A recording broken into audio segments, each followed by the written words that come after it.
You are listening to How to Get Over Your Ex, episode number 141, Leaving the On Again, Off Again Relationship.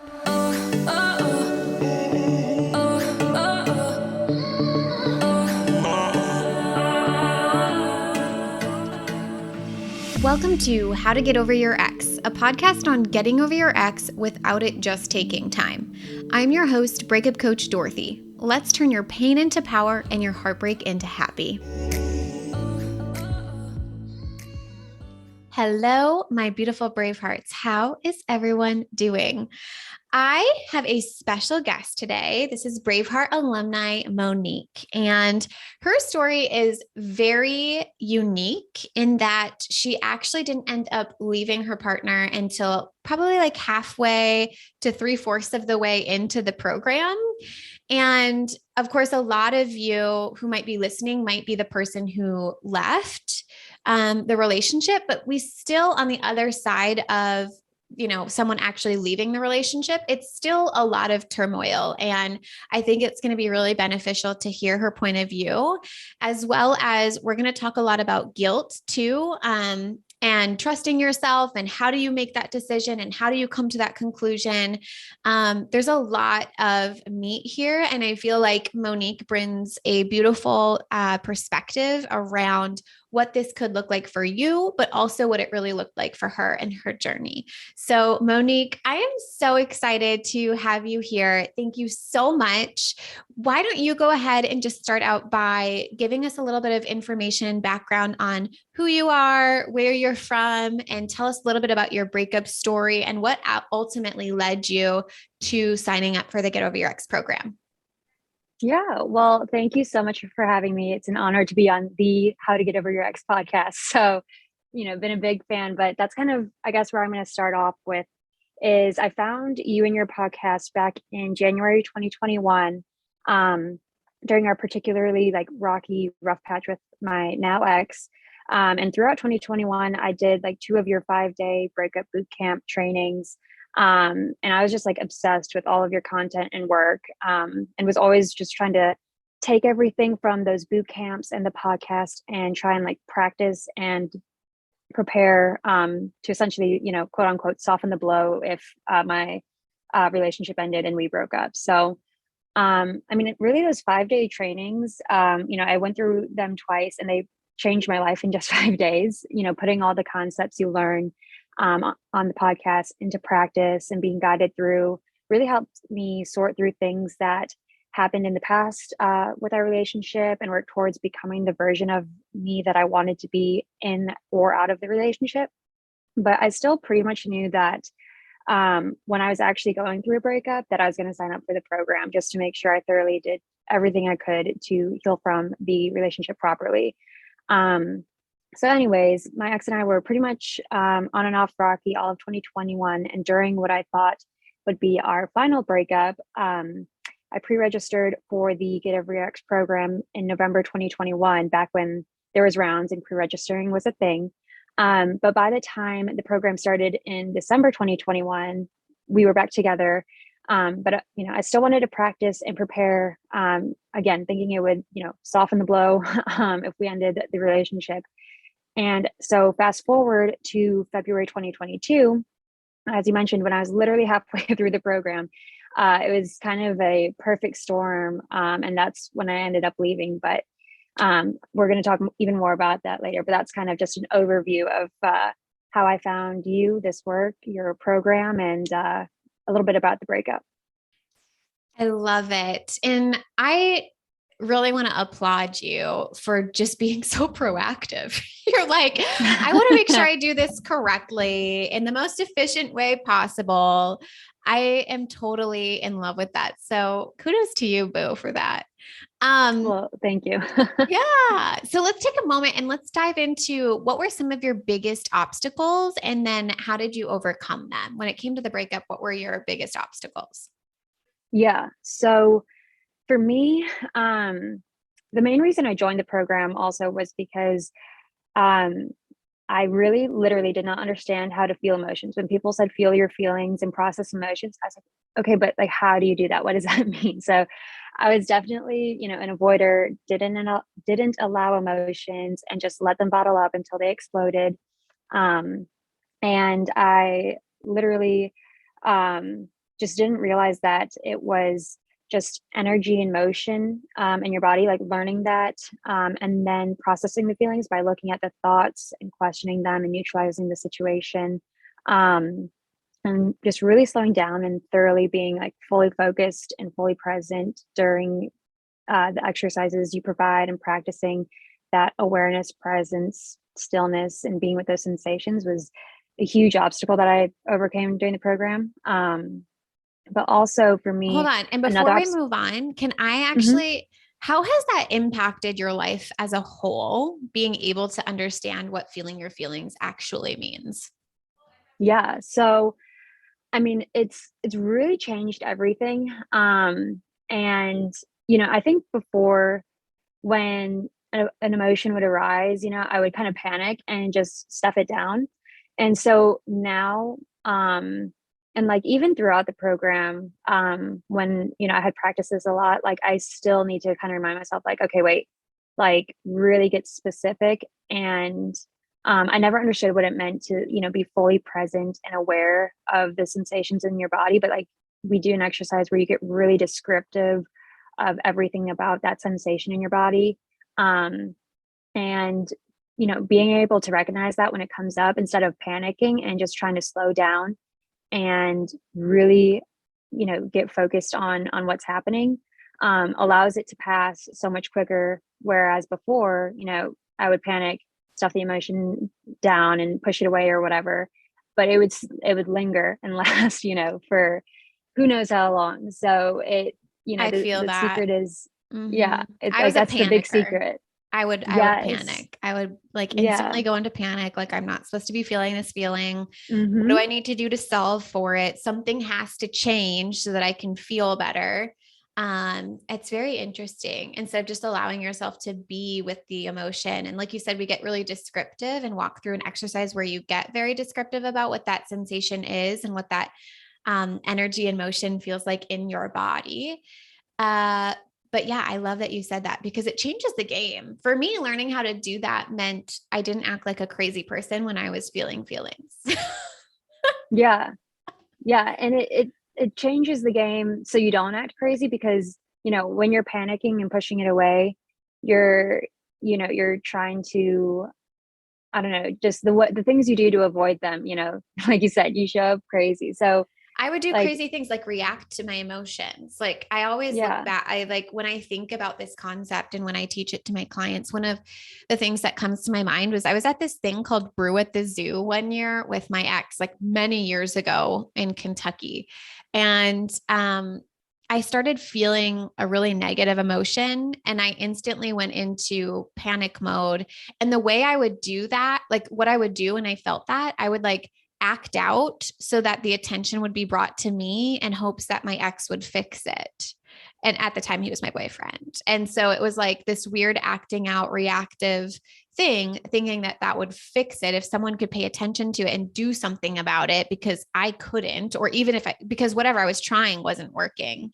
It's just like a reactive thing. It's such a fascinating thing, our It's like you emotions. literally described my life story before this program. Like, I was like always the person, like, having like when the emotions finally exploded and all that kind of thing, I would, like tell someone or, do something like you need to help me do something about this because I don't know how to do something about this. So, I mean, yeah, it's just completely, it's still something that I have to like catch myself in practice now. But I mean, just the fact that, when you stop avoiding and allow them, the lingering goes away. It was like a magic.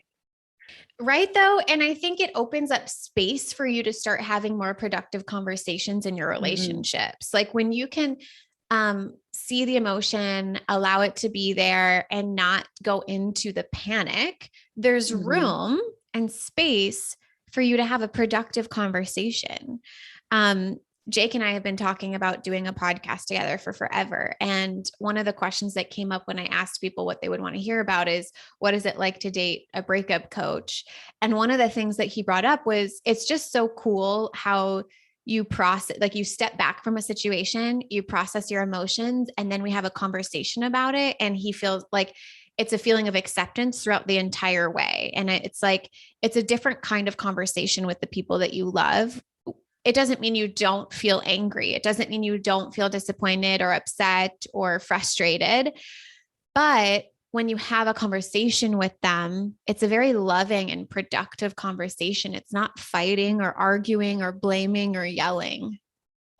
Entirely. I mean, even like, conversations or situations with family and friends and trying to help them, it's like you said, it's an entirely different vibe, and it's just incredibly more productive. Like, amazing difference. Yeah, I love that. Okay.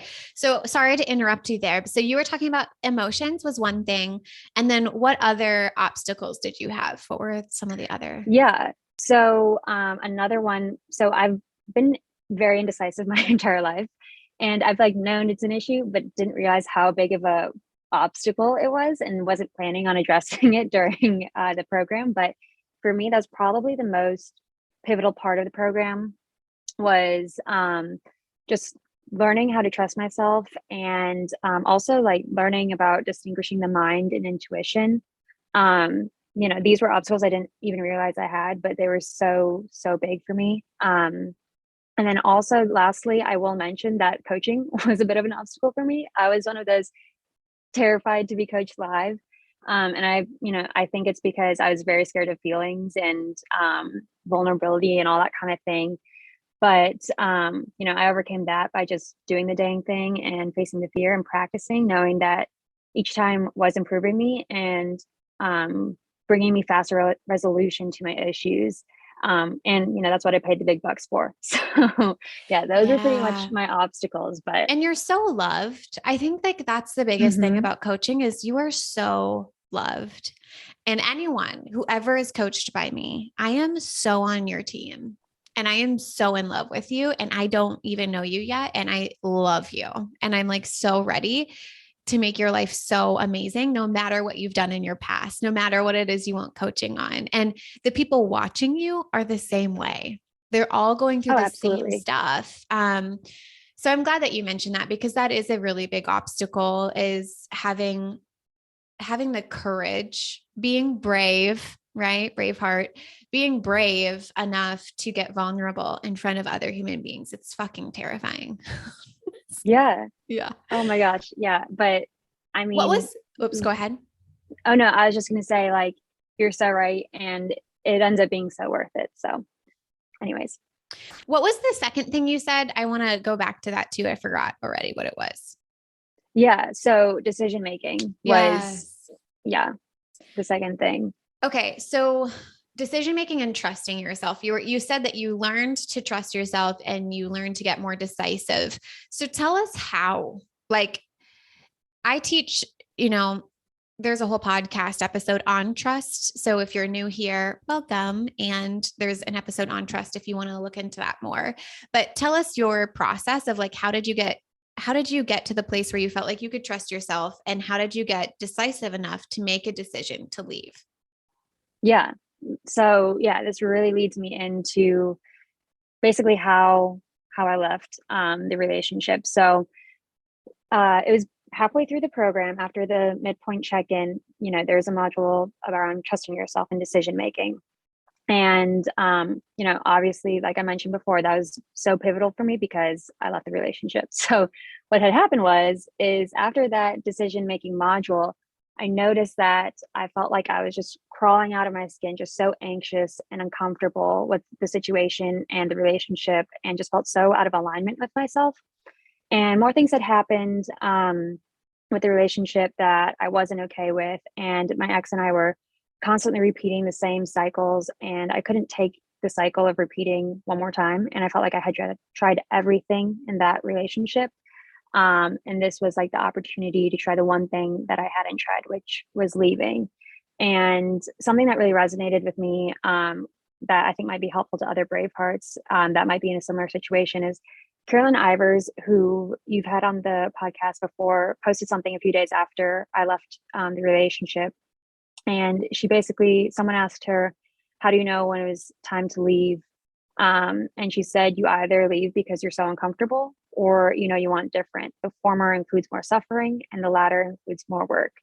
And I was definitely a mix of both. I had done the self work by being in this program, but mostly I just wanted the suffering and the discomfort of crawling out of my skin to stop, and could really just feel in my bones all the decision debt and inaction piling up, and nothing was changing by not doing anything different. So, by being in the program and doing that self work, I had built up enough trust in myself. And by using the tools and knowing that I had the support to come out on the other side feeling better than I did at the time, there was just no way that it could have been worse than what I was feeling, and like betraying myself and being out of alignment with myself. And it was really perfect for me because, like, I don't know if I could have gotten the courage to leave without the program. Like, I had been an avid, Dorothy and Get Over Your Ex fan for a year, and I still couldn't leave the relationship until I had been coached. I'd seen other brave hearts get coached, and I was doing all the exercises and just practicing all the concepts in the program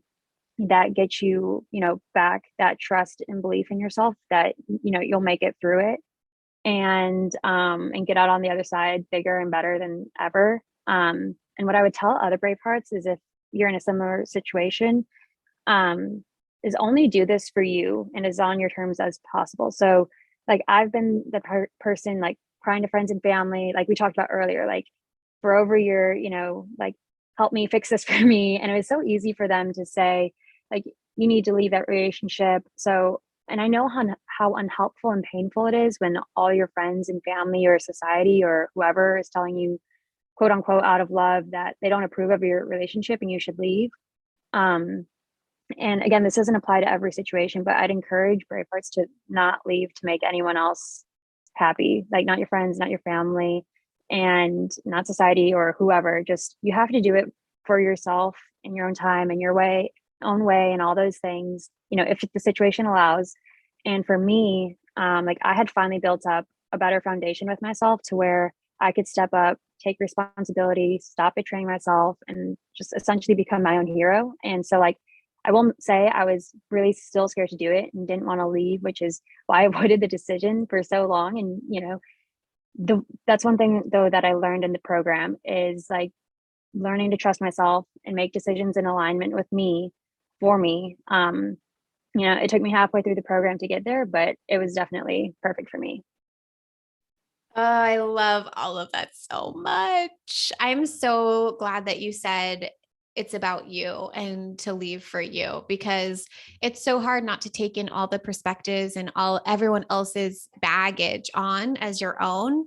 And you really can't follow through with a decision unless it's for yourself. It's really hard to follow through and implement decisions that are made by someone else. Um, and Absolutely. so And, like, yeah, you'll, and that usually doesn't work out, maybe like you'll resent them or something, you have to yeah. do it. And then you Decisions for you. constantly think you're not doing it for you, like you're being forced to do something, when in reality, you're Mm-hmm. not being forced to do it. You chose to do it, but you're doing it for the wrong reasons. You don't have your own reasons that you like. Um, Entirely.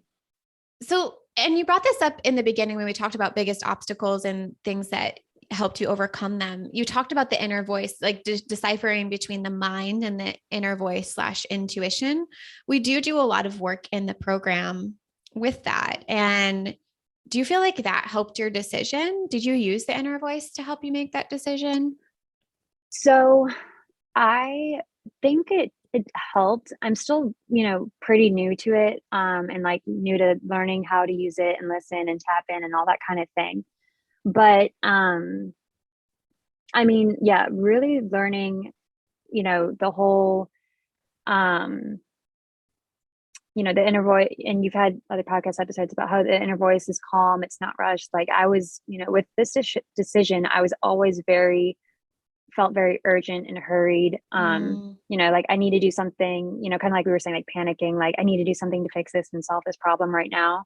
yep. um And that is a big part of that, decision making module is how to incorporate the inner voice. So being able to find that, calmness to make a decision and to, I definitely use the inner voice. And it's just, like I said, a whole perfect storm of things.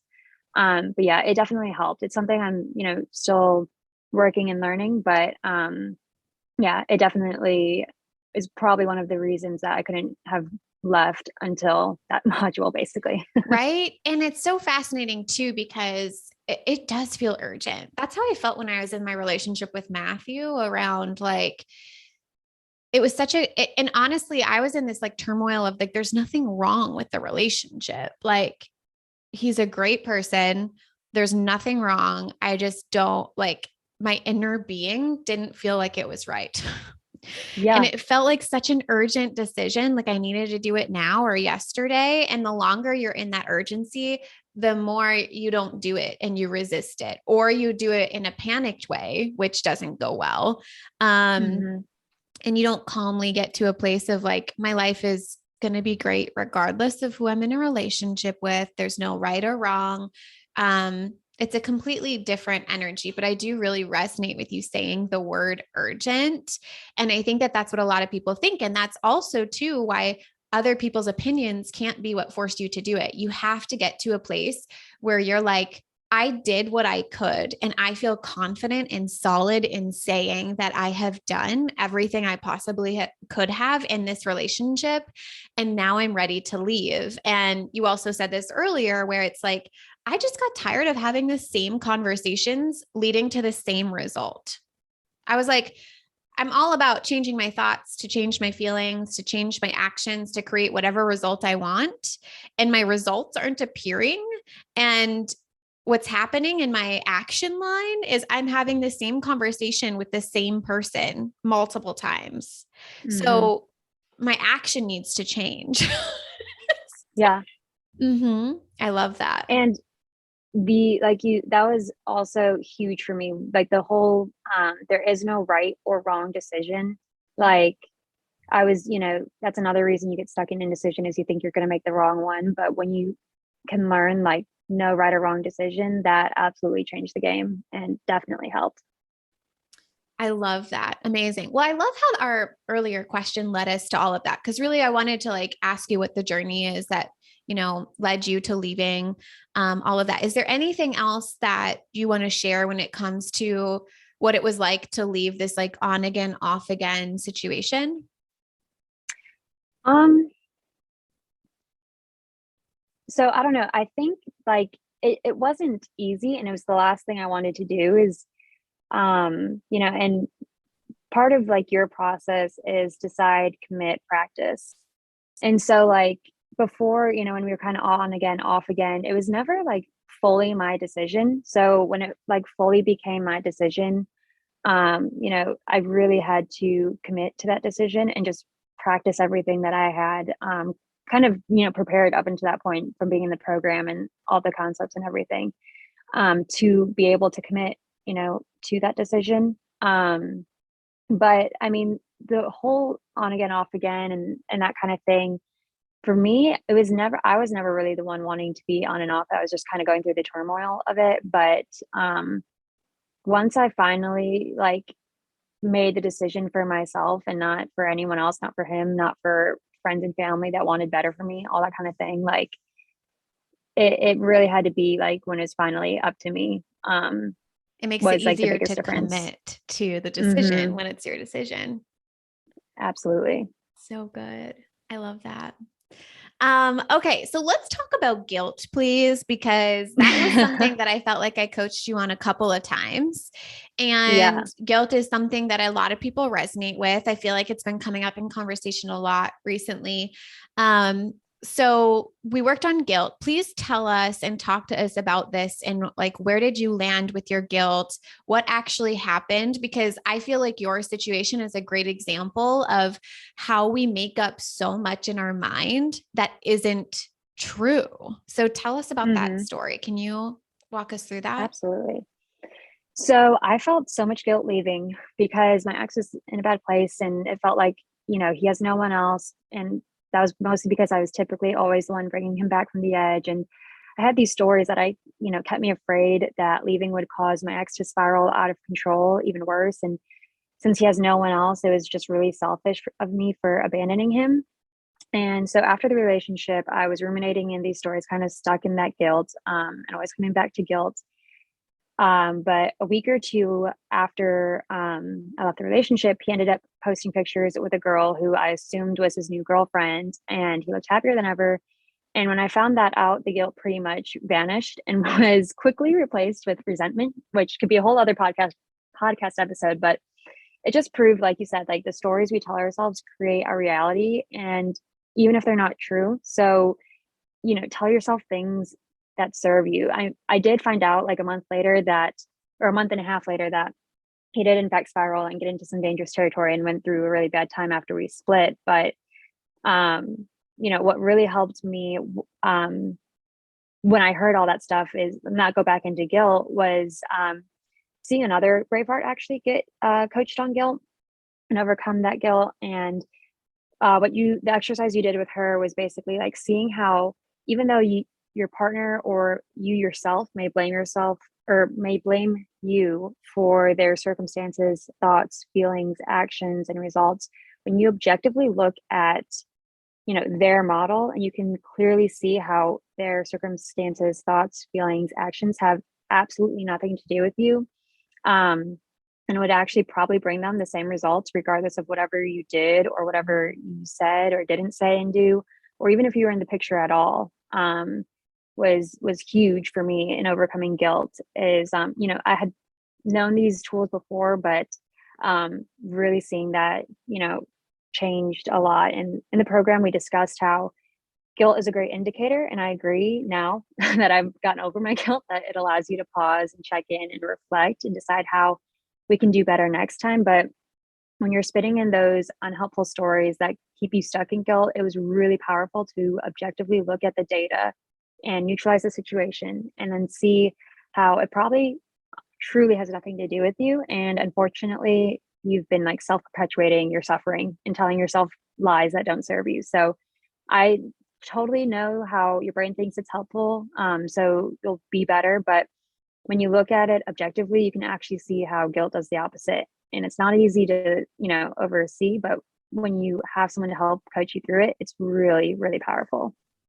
Yes. Like it ultimately you're the neutral circumstance in someone else's model.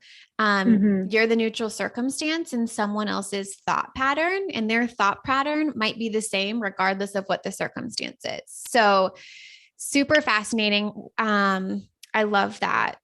We're doing, and I actually can't even remember. Have we already done the guilt workshop or am I doing it this month? I can't remember. You're doing it this month. Yeah. Okay. I was like, I put it together, so it's done, but I'm like, has it happened Have already? you shared the magic yet? Yeah. Yeah, because it's just so it's been like a topic of conversation. And I feel like I've coached on it almost in every session where we're really taking on other people's thought patterns, saying that I'm responsible for the way that they're thinking.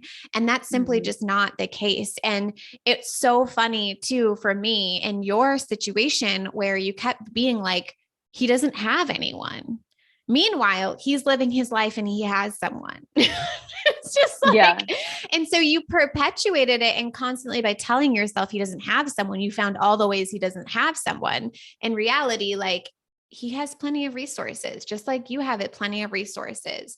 And from a very big picture, you guys, this is a very big picture kind of way of thinking about things, but I genuinely believe that we're souls and we saw everything laid out before we chose this lifetime. And so I'm like, in my mind, I believe that everyone's soul is going through the exact journey they were meant to go through. It's not my responsibility to intervene. That's their journey. That's their journey, and they have to live it, and they get to live it, and they get to experience it and go through whatever it is that they chose to experience in this lifetime. Why would I interrupt any of that? Yeah. I mean, it's hard to like learn and get there, but I mean, the way you coach, us through guilt, like it just shows it's like, you know, what you do doesn't really make a difference. Yes. Well, because it's like we think that if I did this differently or if I did this better, there would be a different outcome. And you guys, we're just trying to change reality, which isn't possible. We can't Hmm. change reality. And that doesn't mean that we wouldn't show up differently next time. Right. And I think that that's where we get stuck around is like, if we release the guilt, we're more likely to show up differently next time than keeping the guilt and perpetuating the guilt will show up probably the same way next time because we won't have like gotten to creative problem solving. Yeah, absolutely. I mean, I definitely, um, yeah, lived in that until, you know, I had done the work in coaching on it. So I'm so proud I've, of you for yeah. moving through that because that was such a huge component for you. Oh yeah, absolutely. Amazing. Okay, so let's talk about some feelings, can we? Sure. Okay, so in your final check in, you had mentioned that the top three emotions you consistently feel are free, peaceful, proud, and certain about yourself, as well as impactful and significant, which I'm just like, fuck to the yes. All of those emotions. Like, if I could be like, what do you walk away from when it comes to the Get Over Your Ex program? Freedom is one of my favorite things. It's like free of just all of the other things that are happening in life. You are solid and secure and certain in yourself. So, how did you get there? And what would you tell a Braveheart who might be feeling the emotions you were feeling, like trapped and confused, anxious, overwhelmed, resentful, or annoyed? Yeah. So I would first tell them that this, you know, this program and everything, all your content that you produce on all your platforms is the quote unquote work that they're talking about. Like I got really determined to get emotional maturity and take responsibility and ownership of this instead of wanting others to fix me, like we talked about before. But I mean, I really got there by slowing down and practicing and learning and absorbing all these concepts and tools that you teach us, and just really over and over practicing feeling the feelings, questioning my thoughts, neutralizing the situations, and creating narratives that serve me. And it's the same as anything else in life, you know, like practice makes perfect. And so practicing these tools and concepts is ultimately how I got to that point and over my ex. But it also came with finally allowing all the mess and the pain. And then, you know, along with learning the tools and finding the support, so I could reduce the amount of suffering I was perpetuating on myself. But I mean, a big part of this program is you learn self-compassion. And, you know, I was finally being kind to myself and truly became like my own biggest fan and best friend and regained that trust in myself that I completely lost in the relationship, you know, and got to the point where there's no one else in this world that I want to do this life with more than myself, you know, like, which was completely the opposite in my relationship. So, I mean, you know, in this program, you basically like learn to become your own hero and become the number one person you want to do life with. And it changes absolutely everything. Oh my God, I could cry and I have the chills. Like that line of like, I'm the number one person I want to do life with. Oh my God. Oh, I'm Like, getting emotional. Like that is like the best thing ever. yeah. And like, I mean, to be honest, like I was going into the program, like, okay, you're going to finally learn what this, when people say feel your feelings, how to do that and what it means. But I did never expected, I mean, I've heard other brave hearts and so I knew it was possible, but like for me, that was not, you know, my focus going into the program, but it was like a beautiful product of the program is like, there's no one like, you know, even just in life now, going through day to day, family and friends, it's like, I am the number one person I want to do this life with. And like, I never would have imagined in a million years that I would be the number one person, you know, I want to do this Oh, life with. So it's wild, but it changes everything. And it, you know, it's everything you've preached. And like to get to that place, wow, you know, like, oh my oh, goodness. I have the chills and I want to hug you in real life right now because that's why I do what I do. And that's what I want for every Hmm. single person. So, all of you listening, that is what I want for you. Being in that place is just unlike anything else. And I wish I could like give you an experience so you could taste it, just to taste what that is like. It changes everything, like you said. So, Thank you so Yeah. much. Is there anything else that you would like to share with the Bravehearts? Any last words of wisdom or anything else that you feel like would be beneficial for anyone listening in? So, I mean, I could continue gushing and like sharing, every single takeaway that I thought of, but I tried to, think of some main takeaways that if I could, encourage another Braveheart. Um, First would be listen to Dorothy. She's an expert, and try your best to, stop cluttering your mind with all the noise of everyone or society's opinions. And if you do join the group, you will definitely be supported throughout. If that fear is the only thing holding you back, just do it scared. But like also really like we were kind of talking about this before, but I was always very urgent and panicked. And so learning to slow down and to really like feel all that energy and motion in your body and how to make decisions and trust yourself. The exercises you give us really like even the ones you give for free in this podcast, they really force you to slow down and get present and honest with yourself. And you can learn how to question and neutralize your thoughts and find ways to rewrite your story in a way that serves you. But I mean, most of all, like, you don't need any lessons or podcasts or anything. Just like really learn to be compassionate with yourself and start being kind to yourself and like getting really in tune with doing what's in alignment for you. Like those, like the self-compassion and, finding what's in alignment with me and actually acting in alignment with myself was huge. So I really hope, you Bravehearts get to that point as well. Oh, I love that. I love that so much. Thank you so much, Monique, for your time. I just truly appreciate it. And I know all the Bravehearts listening in appreciate you and all of your beautiful insights and your words of wisdom. And you're such an inspiration for what's possible. So thank you. Thank you. Thank you. Thank you so much for the honor of being on the podcast, like the podcast, and also the program and all your work. It's truly life changing. Thank you, Boo. All right, everyone. Thanks for listening. If you have any questions, please reach out and let us know. Otherwise, I hope you have an amazing day. If you're loving the How to Get Over Your Ex podcast and you want to learn how to get over your ex and build a life bigger and better than the one you had with your ex, I would love to personally invite you to take this work deeper at breakupcoachdorothy.com/next steps.